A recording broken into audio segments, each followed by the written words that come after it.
खुदावंद यीशु मसीह तो जो हमारे साथ है, तो जो हमारा मददगार और रहनुमा है, यीशु मसीह की कुदरत के रूल कुद्दस की हिकमत को मांगती हूँ ताकि खुदा पाक और कुद्दस आज जो तेरा कलाम पढ़ा और सुना जाए, तो खुदावंद तेरे कलाम के वसीला तेरी बरकत आए और ये कलाम एक एक जिंदगी के अंदर जड़ पकड़े ताकि तेरा नाम मुबारक हो और तेरा ही नाम जलाल पाए। या अल अदी शफीर अफ्सोज़ में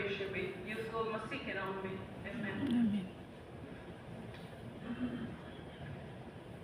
मीका 5:2-5 लेकिन ए बैतलहम अफराता, अगर चाह तो यहूदा के हजारों में शामिल होने के लिए छोटा है, तो भी मैं तुझ में से एक शख्स निकलेगा और मेरे हुजूर इस्राएल का हाकिम होगा और उसका मस्तर ज़माने साबिक हाँ कदीमल अयाम से है। इसलिए वो उनको छोड़ देगा जब तक कि जच्चा दर्द-ए-ज़ा से फारिग ना हो, तब उसके बाकी भाई बनी इस्राएल में से आ मिलेंगे और वो खड़ा होगा और खुदावंद की कुदरत से और खुदावंद अपने खुदा के नाम की बुजुर्गी से गलाबानी करेगा और वो कायम रहेंगे, क्योंकि वो उस वक्त इंतहाई ज़मीन तक बुजुर्ग होगा और वही हमारी सलामती होगा।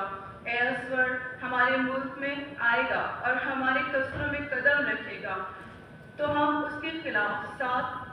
चरवाहे और 8 सरदारों बर्पा करेंगे। आमीन।